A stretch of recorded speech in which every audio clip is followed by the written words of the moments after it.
Hello everyone, I hope you all are doing great.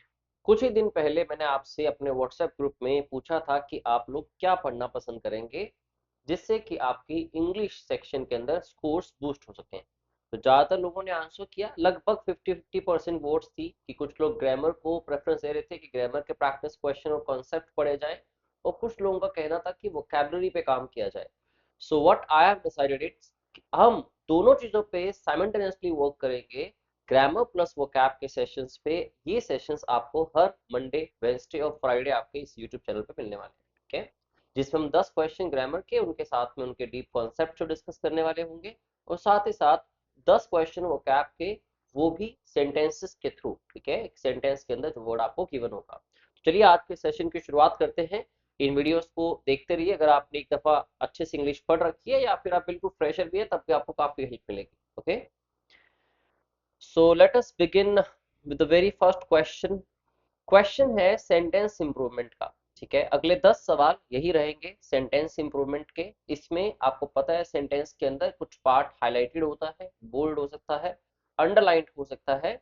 आपको उसके लिए कुछ 4 ऑप्शंस रिप्लेसमेंट के लिए दिए जाएंगे अगर सेंटेंस में आपको लगता है कोई मिस्टेक है, ठीक है।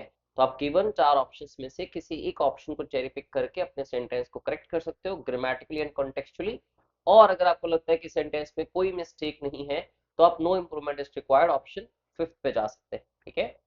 तो आज का पहला सवाल, when the thief sees the sentry at the main gate he manage to escape from the side gate. तो आपको सोच के इसका आंसर करना है। ध्यान से क्वेश्चन को पढ़िए। जब जब आप वीडियो को देख रहे हैं आपको लगता है कि स्पीड कम है, तो आप इसको बढ़ा सकते हैं स्पीड को 1.25x या फिर 1.5x पे। जिनको लगता है कि स्पीड ज्यादा है तो वो स्पीड को कम करके देख ले, लेकिन मेरे क्वेश्चन सॉल्व करने से पहले आप खुद क्वेश्चन को सॉल्व करने की कोशिश कीजिए। नोटबुक अपने पास रखिए, जो कॉन्सेप्ट्स आपको सीखने हैं नए, और साथ ही साथ ये भी नोट कीजिए कि आपके कितने क्वेश्चंस में से कितने क्वेश्चंस करेक्ट हुए, ठीक है। तो एक अच्छी प्रैक्टिस होगी आप लोगों के लिए। So let us begin. When the thief sees the sentry at the main gate. अब देखो सेंट्री कौन होता है? जो पर्टिकुलरली कोई गार्ड होता है, ठीक है, जो किसी जगह को गार्ड कर रहा है, स्पेशली प्रिजन्स की बात करें हम लोग, ठीक है। When the thief sees the sentry, जैसे ही thief देखता है सेंट्री को, now what he does or what he did at the main gate, he managed to escape from the side gate. तो वो साइड गेट से निकल जाता है कैसे भी करके, ठीक है। अब आप देखिए, आपको इस सेंटेंस के इस पार्ट में एरर स्पॉट करनी है। आपका जो अदर सेंटेंस है जो इंडिपेंडेंटली लिखा हुआ है, ही मैनेज टू एस्केप, यहां से हमें क्या आइडिया मिलता है कि ये सेंटेंस पास्ट के टेंस में लिखा गया, राइट। दैट मीन्स ये भी पास्ट के अंदर होना चाहिए क्योंकि सारी बात पास्ट की हो रही है। अब आप जब सीज लगाते हैं तो ये वर्ब की फर्स्ट फॉर्म के साथ एस और ईएस का लगना, दैट मींस ये तो प्रेजेंट का इंडेफिनिट टेंस है, राइट। तो आपको देखना होगा कि टेंस वर्ब की सेकंड फॉर्म पास्ट के अंदर कौन सी ऑप्शन में गिवन है। जैसे कि सीइंग द सेंट्री, पहली बात तो वर्ब जो सी होते हैं जिसका मतलब देखना है, ठीक है, उसको आप कभी भी कॉन्टिन्यूअस टेंसेस में यूज नहीं कर सकते, ठीक है। तो वैसे भी सीइंग गलत है। दूसरी बात, is am are was were तो कुछ लगा भी नहीं था। दो रीजंस की वजह से ऑप्शन ए इनकरेक्ट हो जाता है। Now has seen the sentry, so the sentry, see the sentry, see वैसे ही गलत हो जाता है ग्रामेटिकली अगर आप वर्ब और सब्जेक्ट के रिलेशन को देखें। अब यहाँ पे थीफ क्या है? एक सिंगुलर नाउन है। अगर नाउन सिंगुलर है तो वर्ब तो सिंगुलर ही आनी चाहिए, और सिंगुलर वर्ब वही होते हैं जिसके साथ एस और एस लगा होता है, ठीक है। तो सी वैसे ही गलत हो गया, ये प्लूरल वर्ब है, हमें सिंगुलर वर्ब चाहिए थी अगर प्रेजेंट में बात कर रहे होते तो, ठीक है। तो बची दो ऑप्शन, हैज सीन। अब हैज की वजह से ये भी प्रेजेंट का टेंस बन गया, ऑल्दो प्रेजेंट परफेक्ट है, बट यहाँ तो हम पास्ट लिख रहे हैं कि जैसे उसने देखा सेंट्री को मेन गेट पे, तभी वो कहीं ना कहीं कुछ करके साइड गेट से बाहर निकल गया, ठीक है। तो सारी बात पास्ट की है, इसलिए ऑप्शन सी इसका करेक्ट आंसर होगा। आई होप पहला क्वेश्चन आसान था, सब लोगों ने अच्छे से सॉल्व कर लिया होगा। हम पहले कुछ 1 2 3 क्लास में बेसिक क्वेश्चन से मॉडरेट लेवल के क्वेश्चन रखेंगे, उसके बाद क्वेश्चंस का लेवल बढ़ाते चले जाएंगे, ठीक है जी। चलो, next question, either my sisters or my brother are coming to attend the meeting, ठीक है। देखिए, वर्ब में एक बहुत ही इंपॉर्टेंट टॉपिक आता है, that is subject verb agreement. ये पूरा टॉपिक आपको ये बताता है कि आपको वर्ब की कौन सी फॉर्म किस टाइम पे यूज करनी है सब्जेक्ट के अकॉर्डिंगली, ठीक है।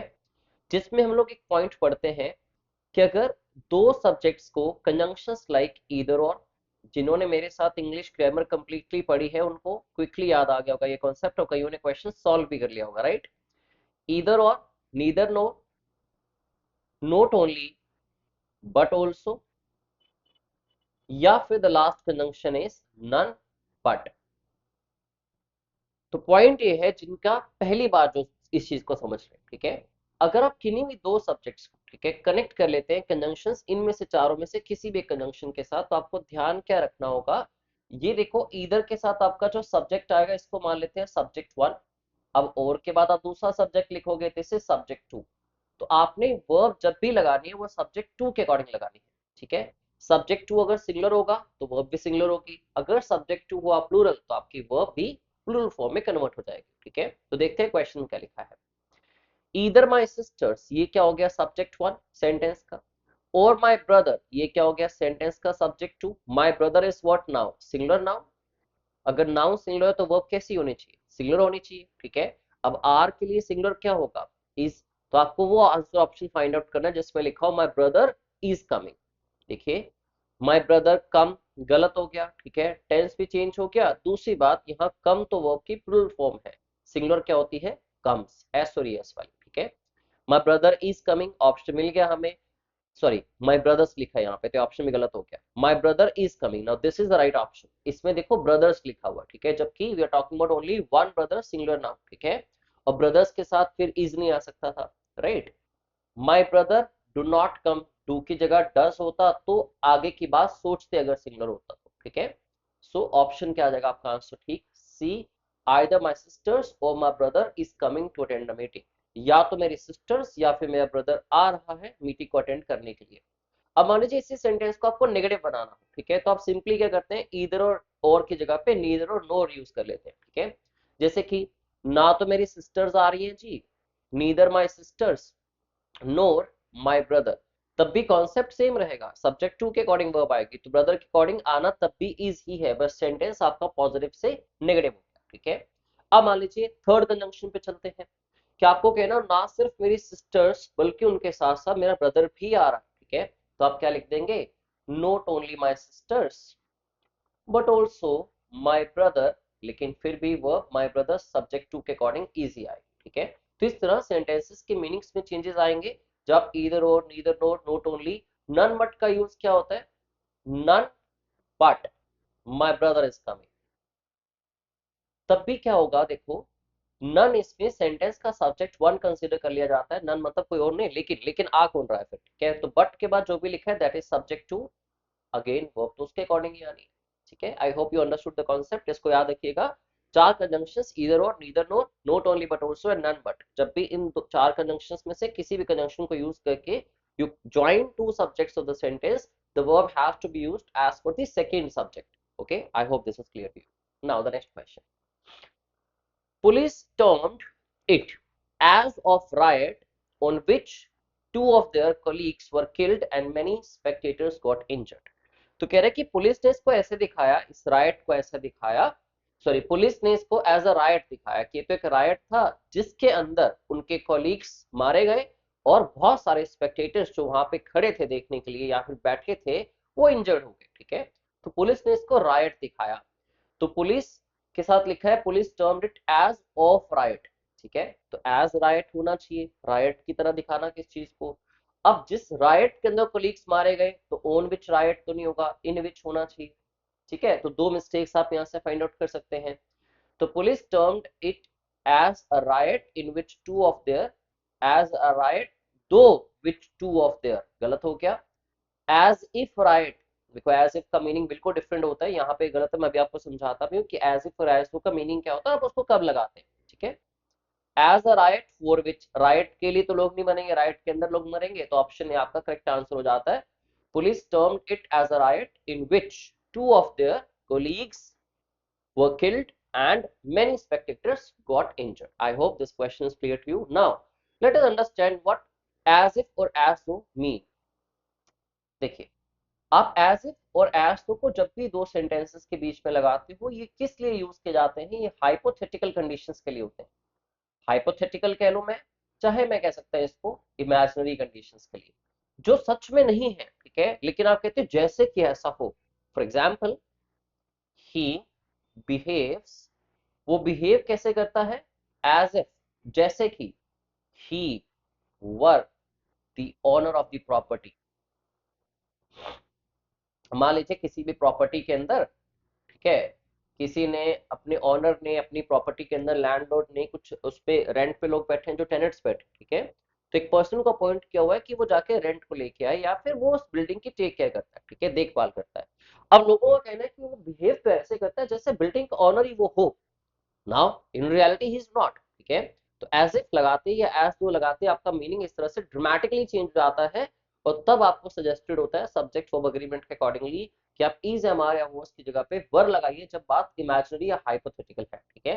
तो ही बिहेव्स एज, वो बिहेव तो ऐसे करता है जैसे कि he were the owner of the property, जैसे वही प्रॉपर्टी का ओनर हो, ठीक है। I hope this thing is clear to all of you. As if या एज तो कब आपको लगाना है, उसके बाद वर आना चाहिए किसी भी सब्जेक्ट के साथ, इज एम आर या वॉज नहीं लगाने आप, ठीक है। चलिए next question. When we visited the cafe last week, ठीक है, जब हम लोगों ने कैफे विजिट किया पिछले हफ्ते। अब देखिए इतनी चीज क्लियर हो जाती है कि जब मैं कहता हूं यहाँ पे लास्ट वीक तो पास्ट की बात हो रही है, तो विजिटेड यहाँ पे बिल्कुल करेक्ट है। Now he ordered four four cups of T, he ordered for 4 cups of T, ठीक है। आप कुछ भी ऑर्डर करते हो तो आप सिंपली कहते हैं that I ordered a cup of coffee और अ कप ऑफ टी, ठीक है। आई ऑर्डर्ड फोर नहीं होता, ठीक है। अगर मैं कहता हूं I placed an order for this thing, ठीक है, तो आई प्लेस्ड ऑर्डर कहूंगा तब फोर की जरूरत पड़ेगी। लेकिन जब आप ऑर्डर वर्ड को एज अ वर्ब सेंटेंस में यूज करते हैं तो it is not followed by the preposition for, ठीक है। तो सिंपली हो जाएगा उसने ऑर्डर किए 4 कप चाय के एंड सम स्नैक्स। तो ही ऑर्डर तो प्रेजेंट का हो गया, प्रेजेंट के अंदर भी इसके अंदर एस होना चाहिए था क्योंकि बात ही की हो रही है, ठीक है, और फिर से फोर से भी फॉलोड है, तो बिल्कुल ही इनकरेक्ट है। ही गेव ऑर्डर्ड नहीं हो सकता, he ordered 4 cups of T, he ordered four cups of T, grammatically गलत है, ऑप्शन सी आपका करेक्ट आंसर हो जाता है ना। I hope this is very easy question, we will not spend very much time on this question. अगले question की तरफ बढ़ते हैं और सॉल्व करते हैं उसको, देखते हैं उसमें क्या मिस्टेक है। Now Raveena is very sick today, बहुत ही बीमार है Raveena, and we will take her to the hospital as she gets worse, ठीक है। अब देखिए रवीना बीमार है और हम उसको हॉस्पिटल लेके जाएंगे, ठीक है। हॉस्पिटल कब लेके जाओगे आप, अगर वो वर्स कंडीशन में आती है तो, ठीक है। अब इसमें लिखा है एज शी गेट्स वर्स। अब एज का मतलब यहाँ पे क्या है, सिंस या फिर बिकॉज, विच मीन्स क्योंकि, ठीक है। या तो आप ये कहो कि उसकी वर्स कंडीशन हो चुकी है, we will take her to the hospital as she has got worse, ठीक है, क्योंकि उसकी कंडीशन वर्स हो चुकी है, ठीक है। तो as तो यहाँ पे सुटेबल नहीं है as per the sentence structure. पूरे सेंटेंस को ध्यान से आपने पढ़ लिया। अब आपको मान लीजिए कभी लगता है कि मैं इस क्वेश्चन का आंसर खुद से नहीं दे पाऊंगा, या फिर मुझे क्लैरिटी नहीं है कि यहाँ पे किन चीजों की कमी है, कुछ फिशी जरूर लग रहा है मुझे, मतलब something might be wrong but I am not sure what to use what not to, तो आप ऑप्शंस को एक्सप्लोर कीजिए। जैसे कि अब इसमें लिखा है we took her to the hospital, अब ये कह रहा है वी विल टेक, ठीक है, क्यों कह रहा है, क्योंकि आज बीमार है वो, तो पास्ट तो टुक नहीं हो सकता, ऑप्शन ए वैसे ही निकाल दो। वी विल टेक हर ठीक हो सकता है, we can take her, we could take her, could भी पास्ट को होगा, ये भी निकाल दो, दो ऑप्शन बचती हैं। अब we can take her to the hospital, इसमें बात एबिलिटी की हो रही है, जबकि वो कह रहे हैं वो बीमार है, हम उसको लेके जाएंगे अगर उसकी कंडीशन वर्स होती है, ठीक है, या इससे पहले कि उसकी कंडीशन वर्स हो जाए हम उसको हॉस्पिटल लेके जाएंगे। Now we will take her to the hospital, now अब हम उसको हॉस्पिटल लेके जाएंगे क्योंकि बीमार वो आज है ना, प्रेजेंट की बात हो रही है। नाउ इससे पहले की before she gets worse, we can take her to the hospital now before she gets worse. सब कुछ सिमिलर है, बस आपको डिसाइड करना है विल आएगा या कैन आएगा। तो can is for ability and will is for future, ठीक है। We will do this before something happens, ठीक है, हम ये चीज करेंगे इससे पहले कि कोई दूसरी चीज हो जाती है। तो ऑप्शन बी इसका करेक्ट आंसर होगा। आप प्रेजेंट से फ्यूचर की बात जब भी करते हैं तो मॉडल वर्ब विल को यूज करते हैं। I hope this is clear to all of you. Now the next question, according to everyone it is easier to learn English than learning German, ठीक है। अब यहाँ पे कंपैरिजन का केस है, लेकिन कंपैरिजन में जब आप preposition than को यूज कर रहे हैं उससे पहले आपने लिखा to learn English, जहां आपने यूज करी to infinitive, to plus verb की फर्स्ट फॉर्म, और than के बाद आपने लिखा learning German, जो कि आपने verb की ing फॉर्म यूज करी which is a gerund over here। तो जब भी आप कंपैरिजन करते हैं, ठीक है, आइदर दोनों तरफ जेरेंट होने चाहिए या फिर दोनों तरफ टू इन्फिनेटिव हो या दोनों तरफ ही बेयर इन्फिनेटिव हो विदाउट टू, ठीक है, एक जैसा सिमिलर पैटर्न होना चाहिए। दैट मीन्स अब ये तो मैं करेक्ट करने से रहा, मैं तो करेक्ट इसको ही कर सकता हूँ बेस्ड ऑन दिस।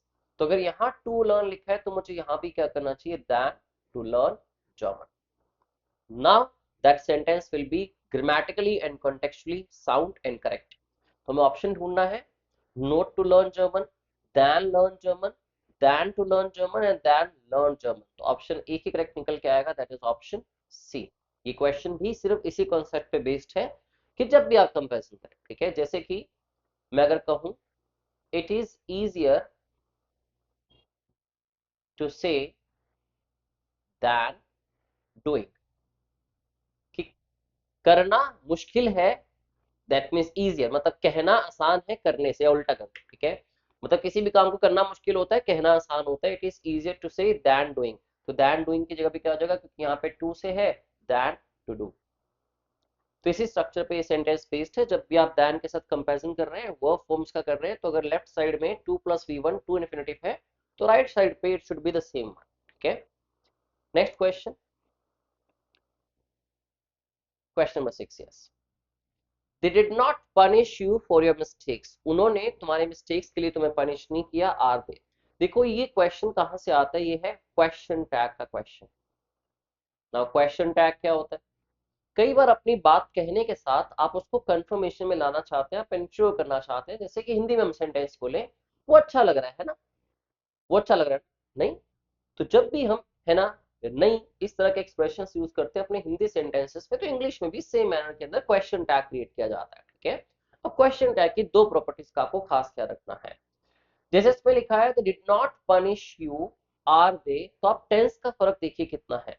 यहाँ पे डिड नॉट पनिश जो कि पास्ट का एक इंडेफिनिट टेंस यूज हुआ, यहाँ पे आर दे कि वो लोग ऐसे हैं, ठीक है, इज एम आर का यूज हुआ जो कि प्रेजेंट के एक्सप्रेशन के अंदर आता है, प्रेजेंट इंडेफिनिट, ठीक है। अब देखिए अगर यहाँ एक्शन की बात है तो यहाँ भी एक्शन वाली वर्ब ही रिफ्लेक्ट होनी चाहिए। तो दो बातों का खास ख्याल रखना आपने। पहला, अगर आपका जो सेंटेंस है वो पॉजिटिव है, मीन्स उसमें नॉट नहीं है, तो आपका क्वेश्चन टैग नेगेटिव होगा, मतलब दोनों ऑपोजिट होने चाहिए, ठीक है। अगर आपका सेंटेंस ऑलरेडी नेगेटिव है तो आपका क्वेश्चन टैग कैसा होना चाहिए जी, पॉजिटिव होना चाहिए। अब एक चीज तो ठीक थी, यहाँ डिड नॉट लिखा था, नेगेटिव था, बट यहाँ नोट नहीं आया, पॉजिटिव है, एक चीज करेक्ट है, बट टेंस की प्रॉब्लम है। Tenses should be the same one, ठीक है, जो टेंस आपने यहाँ यूज किया वही टेंस आपको क्वेश्चन टैग में यूज करना है, ठीक है, क्योंकि उसी बात को उसी लहजे में उसी टाइम पे की ये बात में आप कंफर्मेशन ढूंढ रहे हैं, ठीक है ना। डू दे अगर कहता हूँ ये प्रेजेंट हो जाएगा, डिड नॉट दे कहता हूँ तो ये भी नोट वाला है और ये भी नोट वाला है, दो नेगेटिव नहीं हो सकते, एक पॉजिटिव एक नेगेटिव, एक नेगेटिव एक पॉजिटिव, ठीक है। अब वर दे का मतलब है कि वो ऐसे थे, डिड दे जो कि एक्शन को भी रिफ्लेक्ट करता है, क्योंकि एक्शन अगर जब भी होगा तो आप हेल्प किसके लेंगे, हेल्पिंग वर्ब में डू डज या डिड की। मान लीजिए ये कुछ इस तरह से होता, दे विल पनिश यू, ठीक है, तो बात फ्यूचर टेंस में हुई होती तो आपका क्वेश्चन टैग का टेंस भी फ्यूचर होना चाहिए। अब they will punish you present sorry future के अंदर है लेकिन पॉजिटिव सेंटेंस है, तो इसको नेगेटिव बनाना है, तो आप कह देंगे वॉन्ट दे। तो वॉन्ट दे का मतलब क्या है, विल नॉट दे, ठीक है। तो वॉन्ट का मतलब विल नॉट हो गया, विल का सेम विल आ गया, साथ में वो पॉजिटिव, तो यहाँ हमने नोट लगा दिया। अगर मान लो मैं कहता हूं दे आर रेडी नाउ, ये प्रेजेंट के अंदर है, तो मैंने क्या कहा, आरंट दे। जब आप इज एम आर पे बात करेंगे तो आपका क्वेश्चन टैग भी इज एम आर के अंदर बनेगा, ठीक है, दे आर रेडी, आरंट दे, वो तैयार है नहीं, ठीक है, वो तैयार है ना। तो जब भी आपको बात करनी है टेंसेस को सेम रखिए, प्लस दूसरी चीज का आपको ख्याल क्या रखना है यहाँ पे, कि एक पॉजिटिव है दूसरा नेगेटिव होना चाहिए, ठीक है, वो कोई भी वाइस वर्सा ऑपोजिट हो सकते हैं। चलिए अगला क्वेश्चन करते हैं, unless you do not answer my questions I will not leave, जब तक तुम मेरे सवालों का जवाब नहीं दे देते मैं नहीं जाऊंगा। अब बहुत ही सिंपल क्वेश्चन है, देखिए जब भी हम बात करते हैं इन वर्ड्स की, अनलेस, अनटिल या फिर लेस, ये तीनों ही कंजंक्शंस कैसी होती हैं, नेगेटिव होती हैं मीनिंग में, ठीक है। अगर ये नेगेटिव है तो इनके साथ बनाया गया जो सेंटेंस होता है, ठीक है, जैसे कि आई विल नॉट लीव तो अगला सेंटेंस आ गया, ठीक है। तो जो सेंटेंस में अनलेस अनटिल या लेस्ट पड़े हो वहां पे नोट नहीं आ सकता, कारण क्योंकि ये खुद नेगेटिव है, कि जब तक तुम मेरी बातों का जवाब नहीं दे देते, तो अनलेस की वजह से सेंटेंस ऑलरेडी नेगेटिव, तो आपको ये डू नॉट हटाना पड़ेगा। Unless you answer my question, जब तक तुम आंसर नहीं करते हो मेरे क्वेश्चंस का, आई विल नॉट लीव, मैं नहीं जाऊंगा। तो अनलेस विल नॉट नहीं आएगा, unless you answer my question. Present के अंदर आपको टेंस रखना है, ये भी बात का ध्यान रखिए। अनलेस अंटिल लेस्ट ऐसी बहुत सारी कंजंक्शन है, जैसे कि before, after, if, when, before, as soon as. जब इन कंजंक्शन के साथ एक क्लोज कनेक्ट करते हैं ना, वो हमेशा एक डिपेंडेंट या सबऑर्डिनेट क्लोज होता है, ठीक है। और एक बात माइंड में फिट कर लीजिए हमेशा कि जो भी आपका डिपेंडेंट क्लोज होगा, ठीक है, जो इन कंजंक्शन से बनाया गया होगा, इन कंजंक्शन के साथ जो क्लोज लिखा होगा, डिपेंडेंट क्लोज के अंदर कभी भी हम विल या वुड को यूज नहीं कर सकते, कभी भी फ्यूचर का एक्सप्रेशन एक्सेप्टेबल ही नहीं, ठीक है। तो इससे बाकी काफी दुविधाएं सॉल्व हो जाती हैं। देखो विल वाले दोनों ऑप्शन निकल जाएंगी, ठीक है। और डिड नॉट पास्ट है, और ये बात कर रहा है प्रेजेंट से फ्यूचर की, विल से पता लग रहा है, ठीक है। दैट मींस यहाँ पे आना क्या चाहिए था, unless you answer my questions, जब तक कि तुम आंसर नहीं करते हो, ठीक है जी। अगला सवाल, speak slow lest you will wake up mommy, said Emily to Claire. अब एमिली ने क्लेयर से कहा कि धीरे बोल, ऐसा ना हो कि तुम मम्मी को उठा दो, ठीक है। अब इस सेंटेंस में एक चीज तो आपने पीछे सीखी कि लेस्ट के साथ नेगेटिव नहीं आना चाहिए, देखो कहीं भी नेगेटिव नहीं है, तो ये बात तो बिल्कुल जायज है। अब लेस्ट का मतलब क्या होता है, अदरवाइज, अदरवाइज ऐसा ना हो जाए, ठीक है। हिंदी में बात करें तो लेस्ट का मतलब है ऐसा ना होगी, तो ना नेगेटिव इसके अंदर आ गया वर्ड के अंदर, ठीक है। लेकिन एक चीज का खास ख्याल आपको रखना है, लेस्ट के साथ जब भी मॉडल वर्ब आती है it has to be should. तो इसकी कॉम्प्लीमेंट्री अगर कंजंक्शन की बात करें तो कंजंक्शंस की कॉम्प्लीमेंट्री कंजंक्शंस होती हैं, लेस्ट के साथ कॉम्प्लीमेंट्री वर्ड का एक modal verb that has to be should only, ठीक है। तो शुड के अलावा कोई और मॉडल वर्ब नहीं लगा सकते। तो सारे ऑप्शंस निकाल दो, आंसर आ गया ऑप्शन ए। सीधा याद रखो, लेस्ट जब भी सेंटेंस में आएगा तो उस क्लोज के अंदर मॉडल वर्ब जो यूज की होगी it has to be should, ठीक है, कोई अदर नहीं हो सकती। Next question, question number 9, My brother is resembling my father. Now this is a fact. This is a fact कि मेरा भाई मेरे फादर के जैसा है, ठीक है, उनसे मिलता जुलता है, उनसे मेल खाता है। जब आप बात फैक्ट्स की करते हो तो टेंस कौन सा आता है, सबने टेंसेस पढ़े होंगे, टेंस इज प्रेजेंट इंडेफिनिट। तो अगर टेंस प्रेजेंट इंडेफिनिट होगा तो मतलब इज एम आर नहीं होंगे, आईएनजी फॉर्म्स नहीं होंगी, या तो वर्ब की फर्स्ट फॉर्म होगी अगर आपका सब्जेक्ट प्लूरल है, अगर आपका सब्जेक्ट सिंगुलर है तो वर्ब की फिफ्थ फॉर्म जिसको हम कहते हैं फर्स्ट प्लस एस और ES. My brother is a singular now, that means answer में आना चाहिए प्रेजेंट डेफिनेट के हिसाब से resembles, my brother resembles my father। और प्लीज ध्यान रखना, resemble को जब एज अ वर्ब यूज किया जाए तो साथ में कोई preposition नहीं यूज होती, कभी भी resemble to लिखा हो या resemble with लिखा हो they will be incorrect, ठीक है। although जब आप resemble वर्ड को एज अ नाउन यूज करते हो resemblance, तो रिजेम्बलेंस के साथ टू आता है, ठीक है। तो इसी सेंटेंस को अगर मैं कन्वर्ट करूं, ट्रांसफॉर्म करूं रिजेम्बलेंस वर्ड के साथ, तो मैं कहूंगा my brother has a striking resemblance to my father, ठीक है, मीनिंग सेम होगा। Okay, I hope this is clear to all of you. Now the next question is, no sooner had I reached the station. ये भी question conjunction का है। अगर आप no sooner को यूज करते हैं तो इसकी कॉम्प्लीमेंट्री कंजंक्शन इज फिक्स्ड, वो क्या होनी चाहिए, दैन होनी चाहिए, ठीक है। व्हेन जो होता है ना, व्हेन कब लगता है, जब आप सेंटेंस की शुरुआत करते हैं वर्ड हार्डली या स्कार्सली के साथ। तो हार्डली या स्कार्सली कंजंक्शन है तो आपके दोनों सेंटेंसेस को कनेक्ट करने के लिए बीच में आप यूज करते हैं व्हेन को। लेकिन जब सेंटेंस नो सूनर से स्टार्ट हो तो बीच में आपको क्या लगाना है, दैन, THEN, नॉट THEN, ठीक है। तो THEN, व्हेन ऑप्शन आपके पास आंसर आ गया, दैन वाला एक ही ऑप्शन है, than the train started moving. अब सेंटेंस का मतलब क्या है, देखिए नो सूनर का मतलब होता है एज सुन एज, तो जैसे ही हम स्टेशन पे पहुंचे थे तभी ट्रेन चलना शुरू हो गई, ठीक है। तो this is the meaning of this particular sentence. I hope ये 10 के 10 सेंटेंसेस आपको क्लियर है, और इसके साथ ही आपने 2 4 5 10 ग्रामेटिकल कॉन्सेप्ट्स भी समझ लिए होंगे। अगर हम ऐसे 100 क्वेश्चंस भी कंप्लीट करते हैं तो around 100 grammatical major important concepts आपके रिवाइज हो जाएंगे, तो ग्रामर आपको दोबारा पढ़ने की कोई जरूरत नहीं होगी। बट वो कैब के बिना आप आज भी अधूरे हैं, कल भी, तो चलिए वो कैब इंप्रूव कर लेते हैं, ठीक है। अब वो कैब के हम 10 क्वेश्चंस करेंगे। किस तरह से क्वेश्चंस डिजाइन है, एक सेंटेंस गिवन होगा, सेंटेंस के अंदर वन वर्ड इज अंडरलाइंड और बोल्ड और हाईलाइटेड, ठीक है। आपको उसके अकॉर्डिंगली उसका राइट सिनोनिम, उसका सब्स्टिट्यूट, उसका ऑल्टरनेटिव वर्ड बताना है, ठीक है। चलिए शुरुआत करते हैं।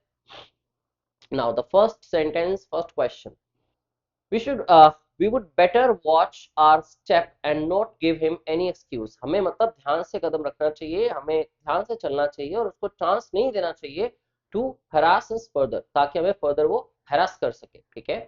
हरास का आपको सिनोनिम बताना है, बिट्रे, रेलिश, सूद या इंटिमिडेट। हरास का मतलब क्या होता है, किसी पे अत्याचार करना, उसको डराना धमकाना, ठीक है, तो उसके लिए राइट वर्ड क्या होगा, इंटिमिडेट, जिसको आप थ्रेटन करना भी कह सकते हो, ठीक है। इंटिमिडेट मतलब हरास करना किसी को या थ्रेटन करना। बिट्रे का मतलब होता है किसी को धोखा देना, टू डिसीव समवन, ठीक है, चीट करना किसी को। रिलीज का मतलब क्या होता है, किसी चीज को बहुत ज्यादा एंजॉय करना, टू एंजॉय समथिंग अलॉट। सारे वर्ड्स के मीनिंग्स को नोट करना आपके लिए इंपॉर्टेंट है, अगर आपके लिए वर्ड एक भी नया है तो। अगर आपको लगता है कुछ वर्ड आपने ऑलरेडी पढ़ रखे हैं और आपके माइंड में, आपके जहन में हमेशा के लिए फिक्स्ड है, तो आप चाहे ना भी लिखें, काम चलेगा। बट अगर वीडियो देख रहे हो, क्लास अटेंड कर रहे हो, तो आपके लिए जरूरी है कि जो भी वर्ड्स नहीं मिले उनका मीनिंग नोट करते रहिएगा। अलग से एक नोटबुक आज से ही डिसाइड करके अपनी लगा लीजिए। कुछ पैसे लगेंगे, ज्यादा दिक्कत तो मुझसे मांग लीजिएगा। नाउ थर्ड वर्ड है सूद, जो कि एक वर्ब है। असूद का मतलब क्या होता है, किसी को शांत करना, टू काम, रिलीव। अगर स्टेटमेंट में क्वेश्चन आ जाए वन वर्ड सब्स्टिट्यूट की फॉर्म में, तो उसको कहते हैं टू मिटिगेट, या फिर टू डैम्पन, या फिर to decrease the extent of something. तो किसी चीज के एक्सटेंट, उसकी सिविरिटी, उसकी इंटेंसिटी को कम कर देना, ठीक है। आपके सर में दर्द है, आपके सर दर्द को पेन किलर कम कर देती है, मतलब वो आपको सूट कर देती है, ठीक है। मिटिगेट कर दो, मिटिगेट इसका राइट सिनोनिम है। मिटिगेट का मतलब यही होता है किसी चीज के इम्पैक्ट को कम करना। डैम्पन का सेम मतलब है, रिलीव का सेम मतलब है, काम है। ट्रैंक्विलाइज करना कह सकते हो आप, पैसिफाई कह सकते हो। तो इन सारे वर्ड्स का एक ही मतलब है, किसी भी चीज के इम्पैक्ट को कम करना, शांत करना, ठीक है। चलिए जी, अगला question. She stood on the stage, her hands trembling, not from fear alone, but from the overwhelming mix of excitement, anticipation, anticipation होती है expectation, उम्मीदें, and the weight of all the hard work that had brought her to this moment, ठीक है। तो इन सब का एक burden लिए वो खड़ी थी, जिस वजह से उसके हाथ कांप रहे थे, ना कि इस वजह से कि वो अकेली थी वहां पे, ठीक है। तो वर्ड यहाँ पे है ट्रैम्बलिंग। अब ट्रैम्बलिंग, आपको पता है कि यहाँ पे हर हैंड्स ट्रेमलिंग, यहाँ पे एक जेरेंट की तरह यूज किया गया, ट्रैम्बल वर्ब होती है वैसे, ठीक है। तो आपको एग्जैक्टली आईएनजी फॉर्म के अंदर ही वर्ड्स गिवन है सिनोनिम्स के अंदर, ठीक है। तो आपको बताना है शिवरिंग, वीपिंग, रनिंग, इंट्रपिड, ठीक है। आईएनजी फॉर्म में गिवन है, तो आईएनजी वालों में से आंसर आ सकता है, that is the right answer is option A, shivering, कांपना, ठीक है। वीपिंग मतलब रोना, क्राइंग, हाथ तो रो नहीं सकते, राइट। रनिंग, हाथ दौड़ भी नहीं सकते। अब इंट्रपिड क्या होता है, इंट्रपिड इज एन एडजेक्टिव जिसका मतलब होता है फियरलेस, ब्रेव। तो जो बिल्कुल ना डरे, ठीक है, बहुत ही ब्रेव हो, उसको इंट्रपिड कहते हैं। उस पर्सन के एक्शंस को आप इंट्रपिड एक्शंस कह सकते हो। इंट्रपिड स्पिरिट हो सकती है किसकी, ठीक है, किसी की इंट्रपिड स्पिरिट है, मतलब उसके अंदर फियरलेसनेस बहुत ज्यादा है, बिल्कुल भी फियरफुल नहीं है, ठीक है। Now the next question, the doctor prescribed medicine, मतलब उसने सजेस्ट करी मेडिसिन जिसके प्रिस्क्रिप्शन चार्जेस डॉक्टर्स लेते हैं, बहुत भारी लेते हैं कई बार। तो the doctor prescribed medicine to help alleviate, ठीक है, कि आपकी मदद मिले एलिविएट करने में पेन को, एंड इंप्रूव करने में उसके कंफर्ट को। एलिविएट, पहले एक वर्ड मैं आपको करवा चुका हूं पीछे, दैट वर्ड वो सूद। अब सूद का मतलब क्या था, काम करना या रिलीव करना, मिटिगेट करना, ठीक है। वही मीनिंग एलिविएट का है। देखो, एक वर्ड है एलिवेट, एलिवेट का मतलब है लेवल अप करना, ठीक है, लिफ्ट अप करना, इंक्रीज करना, इंक्लाइन करना। एलिविएट उल्टा है, एलिविएट का मतलब है किसी चीज के इफेक्ट को, उसके इम्पैक्ट को, उसकी सिविरिटी को, उसके एक्सटेंट को कम कर देना, ठीक है, शांत करना। तो इंटेंसिफाई का मतलब तो बढ़ाना होता है, ठीक है, तो ये गलत हो गया। रिलीव बिल्कुल ठीक आंसर आ गया। अब रिवर का मतलब क्या होता है, टू रिस्पेक्ट, किसी की रिस्पेक्ट करना, तो उसकी पेन की रिस्पेक्ट तो नहीं करनी होगी, है ना। अब लास्ट वर्ड है कोरोबोरेट। अब कोरोबोरेट किसको किया जाता है, किसी की स्टेटमेंट को, किसी की जस्टिफिकेशन को, किसी की कही बात को। कोरोबोरेट का मतलब होता है किसी की कही बात को या किसी पर्सन को सपोर्ट करना, उसको एडवोकेट करना, ठीक है। जब जैसे कि विटनेसेस होती हैं, किसी ने कोई बात कही, विटनेसेस क्या करती हैं, कोरोबोरेट करती हैं उसकी स्टेटमेंट को कि बंदा ठीक कह रहा है, मतलब वो लोग उसको सपोर्ट करते हैं, एडवोकेट करते हैं, ठीक है, उसको कोरोबोरेट कहते हैं। बहुत ही इंपॉर्टेंट वर्ड है। रेवर का मतलब है रिस्पेक्ट करना। रिलीव का मतलब है किसी चीज को शांत करना, जिसके लिए बाकी वर्ड्स हमने डिस्कस किए, जो कि सिनोनिम है एलिविएट का। और इंटेंसिफाई का मतलब बढ़ा देना है, ठीक है, पेन को बढ़ाना। या किसी चीज के इम्पैक्ट को बढ़ा देना, ठीक है, शार्पन कर देना। Now the next question, the workers protested against the deplorable conditions in the factory, demanding safety measures and fair treatment। तो वर्कर्स ने प्रोटेस्ट किया डेप्लोरेबल कंडीशंस, मतलब बुरी कंडीशंस रही होंगी फैक्ट्री की, ठीक है, जिसको कहते हैं अनएक्सेप्टेबल, एक्सट्रीमली बैड और पुअर। आप इसको इविल कंडीशंस भी कह सकते हो, ठीक है। तो जो बहुत ही बुरी कंडीशंस हो, मॉरली जो चीज ठीक ना हो, ठीक है, which is morally wrong, that is called deplorable, ठीक है। तो उन्होंने इसीलिए डिमांड किया safety measures and fair treatment का। अब कमेंडेबल तो क्या होता है, तारीफ योग्य है, तारीफ के लायक, जिसको हम कहते हैं प्रेज वर्दी। तो ये तो बिल्कुल ही पॉजिटिव मैनर के अंदर हो गया, ये वर्ड तो नहीं आ सकता है इसका आंसर, ठीक है। अब despicable is the right synonym for this word, इसका भी सेम मतलब होता है, डेस्पिकेबल मतलब डेप्लोरेबल, जो मोरली रॉन्ग हो, इविल हो, अनएक्सेप्टेबल हो, बैड या पुअर कंडीशंस में हो। डिलैपिडेटेड यूज होता है ज्यादातर बिल्डिंग्स के लिए जो कि ओल्ड या ब्रोकन होती है। अगर मैं कहता हूँ that is such a dilapidated building, that means that is an old building जिसमें क्रैक्स आ चुके हैं, कहीं कहीं से टूट चुकी है, ब्रोकन है, ठीक है। जुबिलेशन तो खुशी होती है, ठीक है, जिसको आप हैप्पीनेस कह सकते हो, चेयरफुलनेस कह सकते हो, ठीक है, एक्सटेसी कह सकते हो। तो ये सारे वर्ड जुबिलेशन के लिए होते हैं। Now the fifth question, despite facing continuous adversity, ठीक है, मतलब लगातार एडवर्सिटी फेस करने के बावजूद, in the form of financial struggles, personal setbacks and constant pressure from society, she refused to give up.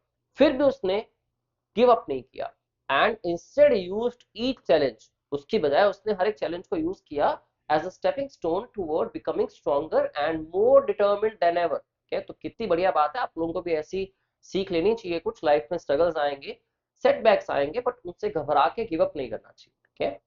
तो वर्ड है जी एडवर्सिटी, ठीक है, मतलब बहुत सारी बुरी कंडीशंस रही होंगी, बहुत सारी बुरी चीजें हुई होंगी, राइट। अब एडवर्सिटी से वर्ड एडवर्स भी बनता है। अब एडवर्स का मतलब ये है कि जो चीज हार्मफुल या बहुत ही नेगेटिव इंपैक्ट क्रिएट करती है। तो एडवर्सिटी क्या है, बुरी किस्मत, मिसफॉर्च्यून, जिसको आप कैटास्ट्रोफी भी कह सकते हो, ठीक है, जिसको आप डिजास्टर कह सकते हो, आप उसको कैलामिटी कह सकते हो। तो ये सारे वर्ड्स का जी सेम मतलब है, ठीक है। सक्सेस तो उल्टा हो गया, कामयाबी। एडमिरेशन क्या होती है, किसी की प्रेस, ठीक है। और सेरेनिटी क्या है, सेरेनिटी होती है पीस, शांति, ठीक है। अगर आप कहते हैं कि प्लेस बड़ा ही सीरीन है, यहाँ का इन्वायरमेंट बड़ा ही सीरीन है, मतलब वो बड़ा ही पीसफुल है। तो सेरेनिटी अगर शांति पीस है, तो सीरीन का मतलब एडजेक्टिव में क्या हो गया, पीसफुल, ठीक है। Sixth question, his pugnacious attitude during the debate made it clear that he was more interested in arguing and proving others wrong than in actually understanding their point of view। जिस तरह से वो argue कर रहा था, सब चीजें crystal clear थी, और उसका एटीट्यूड कैसा था, पग्नेशियस एटीट्यूड था। पग्नेशियस वो लोग होते हैं जो हमेशा हमेशा ही रेडी रहते हैं फाइट करने के लिए या आर्ग्यू करने के लिए, ठीक है। इन लोगों के लिए एक वर्ड डिफाइंड भी होता है, इन्हीं को आप बेलिकोस कह सकते हो। इन्हीं के लिए वर्ड आप ट्रक्युलेंट यूज कर सकते हैं, और इन्हीं के लिए एक वर्ड आपके ऑप्शन में पड़ा है, दैट इज बेलिजरेंट। तो बेलिजरेंट, डिफाइंड, डिफाइंड कौन हो गया, जो डिफाई कर रहा है। अब डिफाई करने का मतलब क्या, जो डिसओबे करता है चीजों को, आर्ग्यू करता है हर बात पे, ठीक है। तो belligerent, defined, bellicose, truculent means pugnacious, one who is always ready to argue और फाइट, जो हमेशा डिफाई करता है, डिसओबे करता है किसी की बात को। अब स्लाई कौन होता है, जो कि बड़ा ही क्लेवर, ठीक है, क्लेवरली कोई भी काम करना किसी ना कुछ फायदा लेने के लिए। एलाई तो फ्रेंड होते हैं, एलाई फ्रेंड हो गया। डॉगमेटिक कौन, ठीक है, डोगमेटिज्म आपने सुना होगा शायद।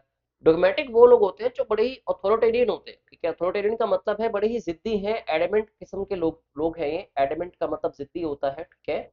अब ये चाहते हैं कि whatever our belief system is, whatever things we have said, everybody should accept them without any doubt, कि आप जो हम कह रहे हैं बस उस चीज को मानो, वही सच है, बाकी चीजें झूठ है।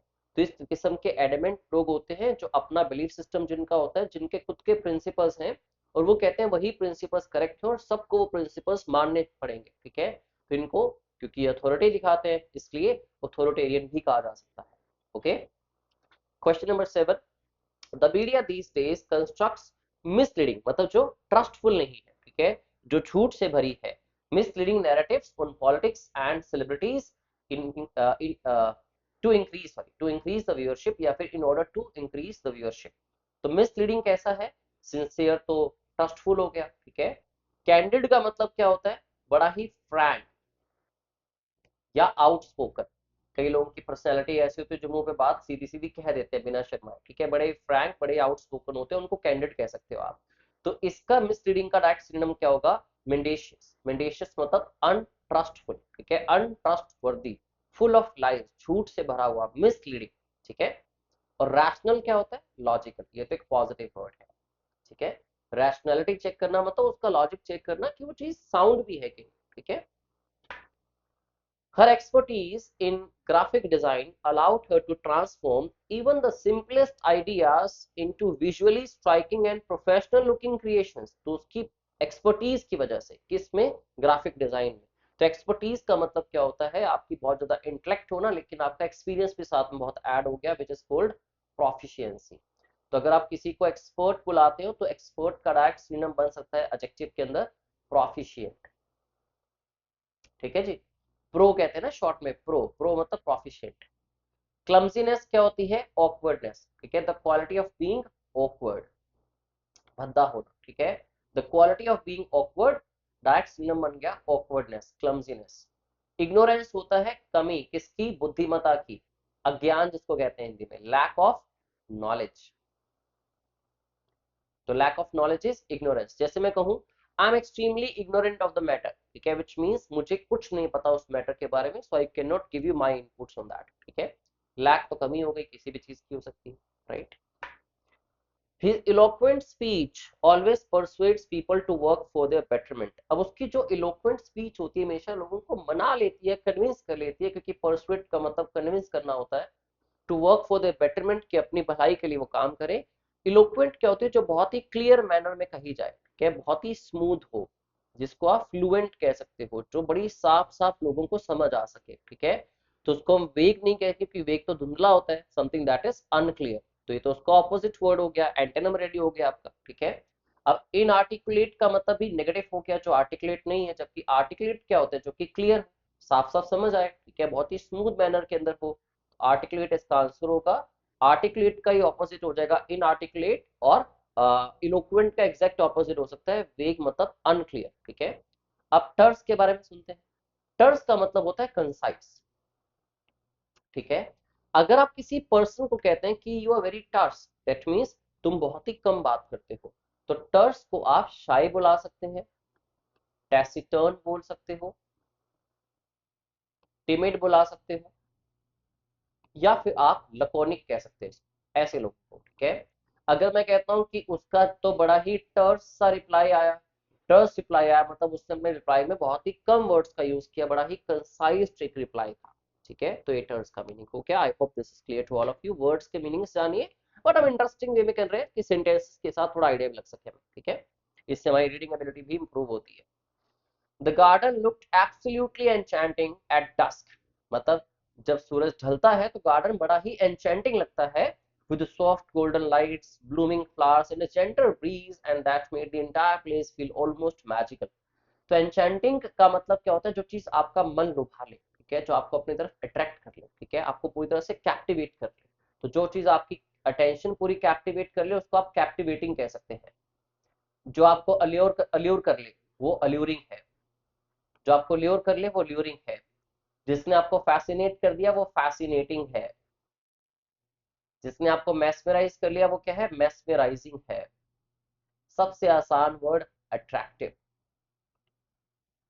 सारे वर्ड्स का एक ही मतलब, ठीक है। जितने मैंने वर्ड्स लिखे हैं जो आपका मन लुभा ले, आपके अटेंशन को ग्रास्प कर ले, उसी के लिए सारे वर्ड लिखे हैं। एक वर्ड और होता है विविचिंग, ठीक है जी। तो आंसर देख लीजिए। अल्यूरिंग पड़ा ऑप्शन के अंदर, अल्यूरिंग इसका राइट आंसर हो गया। पैरलेस तो बहुत अलग है। पैरलेस का मतलब होता है डेंजरस, जो खतरे से भरा हो, ठीक है। और जब आप सिर्फ नाउन की बात करते हैं पैरल की, तो पैरल मींस डेंजर, खतरा कोई भी। अब ट्रैंक्युलाइजिंग हम पीछे पढ़ रहे थे कि सूद का मतलब, मिटिगेट का मतलब, एलिविएट का मतलब ट्रैंक्युलाइज करना है, किस चीज को शांत करना। तो ट्रैंक्युलाइजिंग इफेक्ट होना मतलब कामिंग इफेक्ट होना। तो ट्रैंक्युलाइज से ट्रैंक्युलाइजिंग बन गया एडजेक्टिव, ठीक है। Monotonous, something that seems boring to you. रोज एक चीज करके आप बोर हो जाते हैं, दैट बिकम्स मोनोटोनस। ठीक है, आई होप आज की इस क्लास को, आज के इस वीडियो को आपने एंजॉय किया। आप लोगों ने काफी चीजें नई सीखी होंगी वोकेबलरी के अंदर भी, प्लस साथ ही साथ ग्रामेटिकल कॉन्सेप्ट्स भी। अच्छा लगा हो तो लाइक बटन प्रेस कर दीजिए और अपने भाई बंधुओं दोस्तों के साथ शेयर कीजिए, अगर आप चाहते हैं कि वो भी कामयाब हों।